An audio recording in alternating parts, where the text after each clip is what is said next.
돌보아 주라. 비용이 더 들면 내가 돌아올 때 갚으리라 하였으니.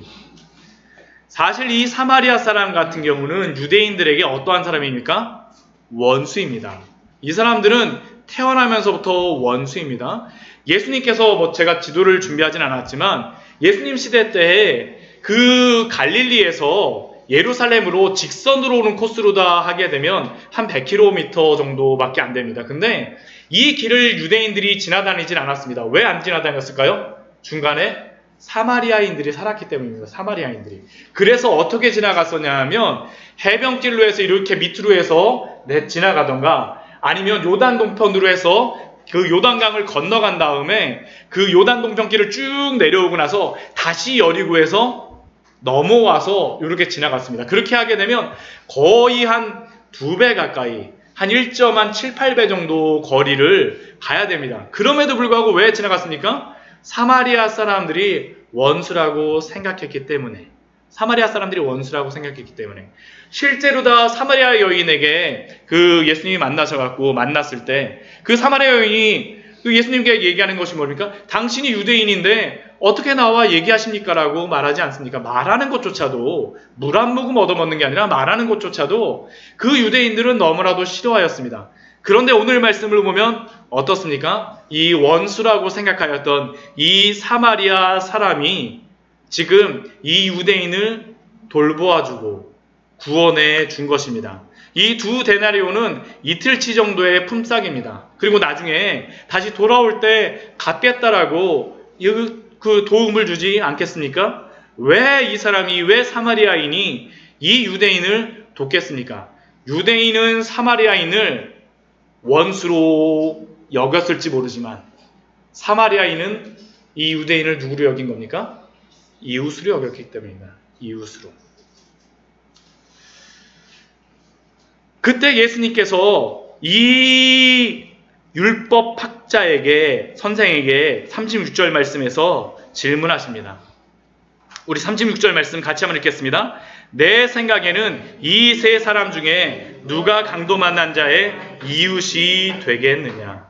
내 생각에는 이 세 사람 중에 이 강도 만난 자의 이웃이 되겠느냐? 누가 이웃이겠습니까? 자비를 베푼 사마리아인이라고 얘기를 하지 않습니다. 자비를 베푼 자라고 이야기하죠. 자비를 베푼 자. 예수님께서 그때 말씀하십니다. 무엇이라고 말씀하세요? 가서 너도 이와 같이 하라. 가서 너도 이와 같이 하라. 이 말씀은 이분법적으로 이웃과 원수를 정해놓고 나에게 잘하면 이웃, 우리 편, 나에게 못하면 원수라고 생각하는 그 바리새인들과 서기관들에게 그리고 오늘 이 자리에 앉아있는 우리에게 예수님께서 말씀하시는 것이 아니겠습니까? 우리들도 우리의 마음속에 편가름을 하면서 혹시 있지는 않습니까? 그렇다면 예수님께서는 무엇이라고 대답하십니까? 우리 이웃사랑에 대하여서 예수님께서 우리 이렇게 말씀하시죠. 우리 44절, 우리 45절 말씀, 우리 마태복음 5장 44절, 45절 말씀 우리 같이 한번 읽도록 하겠습니다. 나는 너희에게 이르노니 너희 원수를 사랑하며 너희를 박해하는 자를 위하여 기도하라. 이같이 한즉 하늘에 계신 너희 아버지의 아들이 되리니 이는 하나님이 그 해를 악인과 선인에게 비추시며 비를 의로운 자와 불의한 자에게 내려주심이라. 아마 이 말씀을 듣고 있던 많은 유대인들과 바리새인들 그리고 서기관들은 깜짝 놀랐을 것입니다. 왜요? 원수를 사랑하며 박해하는 자들을 위하여서 기도하라고 예수님께서 말씀하셨기 때문입니다. 이들은 이웃은 사랑하지만 그러나 원수를 미워하는 것이 당연하다라고 생각하였는데 그런데 지금 예수님께서는 이들의 상식과 전혀 반대의 말씀, 그 상식과 전혀 반대의 말씀을 하고 계신 겁니다. 결국 바리새인과 서기관들의 문제가 무엇입니까? 이들은 이웃과 원수를 자신들이 스스로 선택하고 고른다는 겁니다. 그래서 누가 내 이웃이 되리이까? 그러나 예수님께서는 그게 아니라 이웃과 원수를 가르는 것이 아니라 원수를 사랑하고 오히려 박해하는 자를 위하여서 기도하라고 말씀하십니다. 아까 선한 사마리아인의 비유로 다시 설명한다면 길바닥에 누워서 생각하여 볼 때 내 이웃이 제사장인과 레위인인 줄 알았는데 누구입니까? 사마리아인입니다. 사마리아인. 저 사람이 내 이웃이네. 그런데 이러한 실수하지 마십시오. 지난주의 말씀으로 생각하면 이제는 자신을 해한 그 강도보다도 이제는 누가 더 원수같이 느껴질까요? 이 유대인에게. 제사장과 레위인이 원수처럼 느껴질 테죠. 그러면 그 마음속에 누워서 무엇을 생각할 수 있겠습니까? 그 선한 사마리아인이 도와주는 그 가운데에서도 이를 바득바득 갈면서 예루살렘에 올라가기만 해봐라. 내가 SNS로 페이스북으로 제사장 누군지 알고 있는데 사진 딱 찍어갖고 막 올리겠다. 이는 이로 눈은 눈으로. 내가 불공평하다라고 느끼며 나의 불공평함을 느끼는 사람을 향하여서 내가 나중에 공평함을 이루겠다라고 원수를 갖겠다라고 하면 안 됩니다. 이것을 통하여서 저 제사장과 레위인의 허구성은 드러났지만 그러나 내가 나중에 이것을 통해서 우리가 행해야 될 것이 무엇입니까? 제사장과 레위인에게 원수 갚는 것을 우리가 생각하는 것이 아니라 무엇을 생각해야 되겠습니까? 내가 나중에 사마리아인이 누워있을 때 어떻게 해야 되겠습니까? 도와줘야 되죠. 이웃이 돼야 되죠. 이게 바로 오늘 말씀을 통해서 우리에게 말씀해 주신 것입니다. 지난주 말씀과도 이어지고 있습니다. 지난주 말씀은 내가 어떠한 이는 이로 눈은 눈으로 불공평함을 당할 때 어떻게든지 갚으려고 막 하는 그러한 모습. 오늘 말씀 무엇입니까? 내가 그것을 벗어나서 이제는 내가 공평함을 행할 수 있을 때 내가 이웃과 원수를 정해놓고 하지 말라라는 겁니다. 예수님께서 하지 말라는 겁니다. 우리에게 하시는 말씀이 무엇입니까? 너가 공평함을 이룰 수 있을 때에는 이전에 당했던 것들을 생각하며 원수를 갚는 것이 아니라 무엇입니까? 원수를 사랑하며 너희를 박해하는 자를 위하여서 기도하라. 이러한 사람이 누구입니까? 하나님의 아들입니다. 하나님의 아들. 다른 사람이 하나님의 아들이 아닙니다. 이 사람이 하나님의 아들입니다. 우리 45절 말씀, 이같이 한즉 하늘에 계신 너희 아버지의 아들이 되리니. 이같이 한즉 하늘에 계신 너희 아버지의 아들이 되리니. 물론 내가 선한 일을 한다라고 해서 내가 의롭게 되어져서 구원을 받는 것은 아닙니다. 오직 우리는 누구를 통하여서만 의롭게 되어질 수 있습니까? 오직 예수 그리스도를 통하여서만 의롭게 되어질 수 있습니다. 그러나 예수 그리스도를 통하여서 양자된 성도들은 어떻게 살아야 됩니까?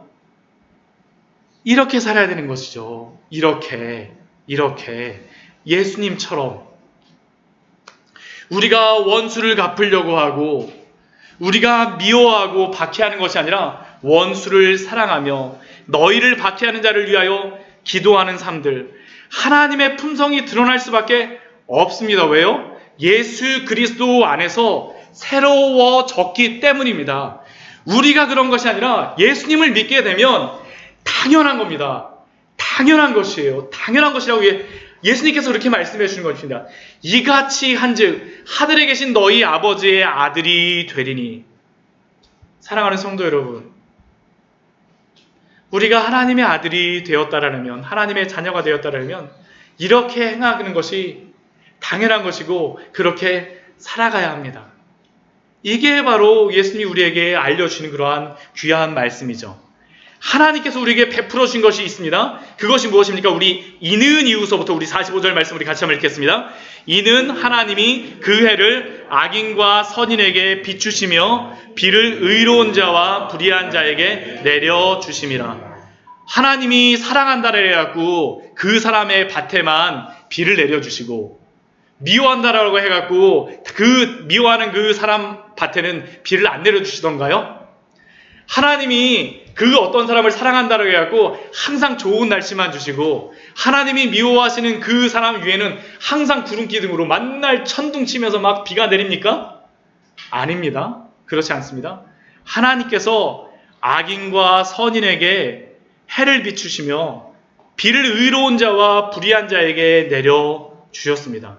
이것이 분명하게 드러난 그러한 사건이 무엇이겠습니까? 예수 그리스도의 십자가입니다.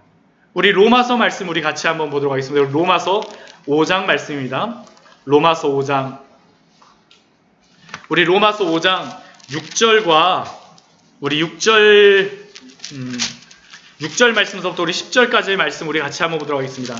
하나님께서 우리에게 사랑하여 주신 그 사랑이 무엇입니까? 하나님께서 이렇게 말씀하십니다. 로마서 5장입니다. 신약성경 245페이지입니다. 245페이지. 우리 로마서 5장 8절, 9절, 10절 말씀 우리 같이 읽겠습니다. 우리 로마서 5장 8절, 9절, 10절 말씀입니다. 우리 로마서 5장 8절, 9절, 10절입니다. 같이 읽겠습니다. 시작!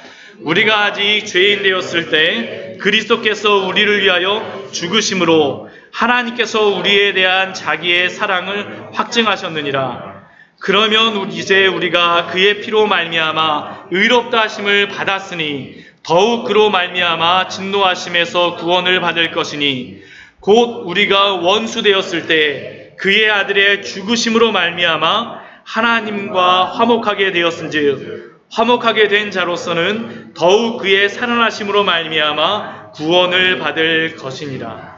우리가 구원을 받을 때가 언제입니까? 죄인 되었을 때. 우리가 구원을 받았을 때가 언제입니까? 하나님과 원수 되었을 때 하나님께서는 그의 아들을 보내셨다라는 겁니다. 이게 바로 복음이죠. 이게 바로 복음이죠. 우리가 원수를 사랑할 수 있는 것은 우리에게서 나오는 것이 아니라 예수 그리스도 안에서 변화되어진 성도들에게 이것을 예수님께서 요구하시는 것입니다. 이것을 요구하는 것입니다. 그리고 예수님께서 이 뒤에 말씀, 마태복음 이 뒤에 말씀에서는 이제 질문하십니다. 그 사람들에게. 우리 5장 46절 말씀에서 우리 질문하십니다. 너희가 너희를 사랑하는 자를 사랑하면 무슨 상이 있으리요? 세리도 이같이 아니하느냐? 너희가 너희를 사랑하는 사람을 사랑하면 무슨 상이 있으리요? 세리도 이같이 아니하느냐? 세리는 누구입니까? 이 이스라엘, 2000년 전 예수님 시대 때 굉장히 미워하던 사람들이었습니다. 우리로 따지면 일제시대 때 친일파하고 똑같습니다. 일제에게 도움을 주면서 그 우리의 나라 사람들을 괴롭혔던 그러한 친일파 그러한 세력들. 이 세리가 바로 그렇습니다.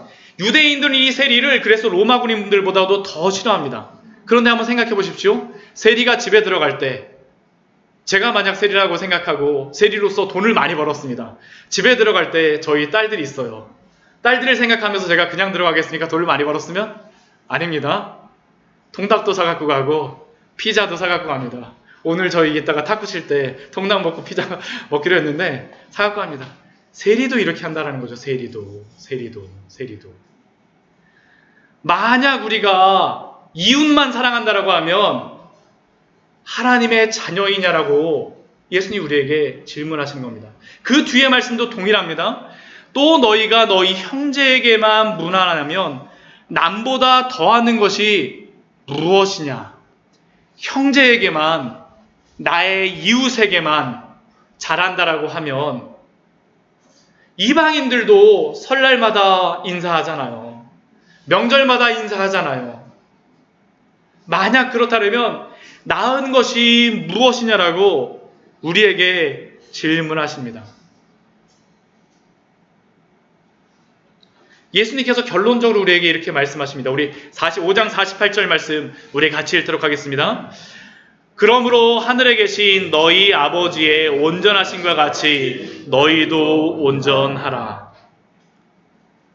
오늘 이 말씀은 지금 우리가 나누었던 이 말씀의 결론일 뿐만 아니라 우리 마태복음 5장의 산상수훈의 모든 말씀에 대한 그러한 결론입니다.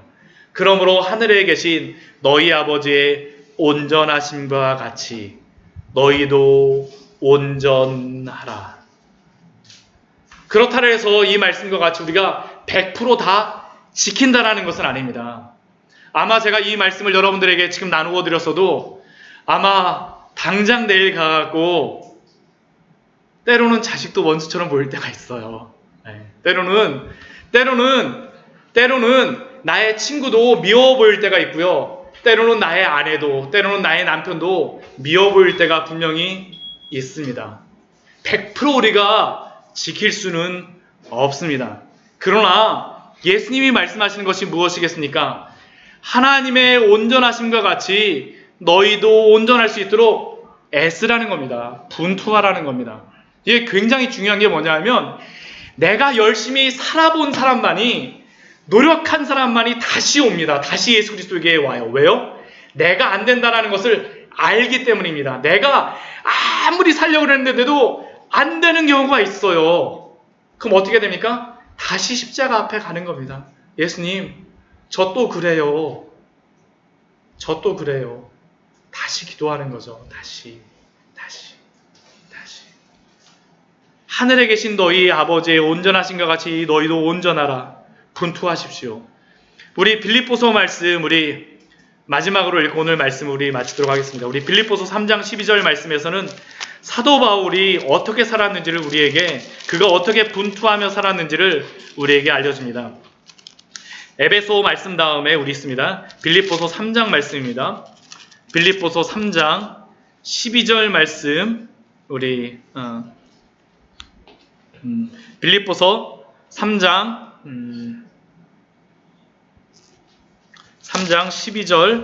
12절 말씀서부터 우리 신약성경 우리 321페이지입니다.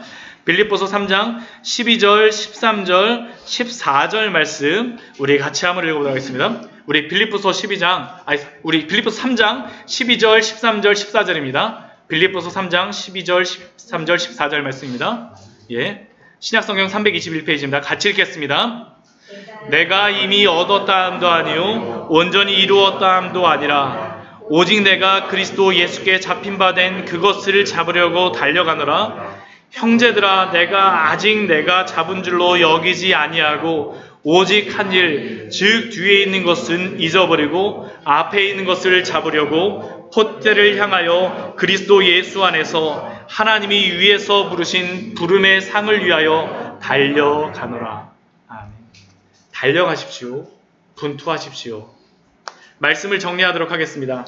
오늘 말씀은 우리의 삶 속에서 계속 일어나는 그러한 말씀입니다. 저도 개척을 하면서 이 말씀을 계속 생각합니다. 제가 개척하면서 어려울 때, 제가 힘들 때 한 가지의 원칙을 하나 정하고 있습니다. 뭐냐 하면 도끼 품고 목회하지 말자. 도끼 품지 말자라는. 왜냐하면 저도 너무나도 어려워지게 되면 저의 마음을 어떻게 할까? 사실은 힘들 때 누구나 다 있습니다. 그게. 만약 제가 도끼를 품고 나쁜 마음을 품고 목회를 하면 어떻게 되겠습니까? 하나님의 일을 할 수가 없는 거죠. 사랑하는 성도 여러분, 우리의 마음속에서 때로는 원수와 이웃이 나누어질 때가 있고 보일 때가 있습니다. 그러나 그때마다 예수 그리스도의 십자가를 생각하십시오. 그리고 그분 앞에 돌아가시기 바랍니다. 우리가 때로는 안 될 때에도 오늘 마태복음의 말씀을 바라보면서 나의 이웃과 원수를 내가 나누는 것이 아니라, 그래서 내가 마음대로 공평함을 행할 수 있다라고 마음대로 행하는 것이 아니라 예수 그리스도 앞에서 공평하게 행하십시오. 사랑하십시오. 온전히 사랑은 예수 그리스도 안에서 행하는 것이고, 또한 우리가 그러한 모든 원수 갚는 것은 하나님께 맡기는 것입니다. 그러므로 오늘 말씀과 같이 내 이웃을 내 몸과 같이, 또한 원수도 사랑하며 기도함으로 살아가시는 우리 귀한 성도님들 되시기를 축원합니다. 우리 같이 기도하도록 하겠습니다.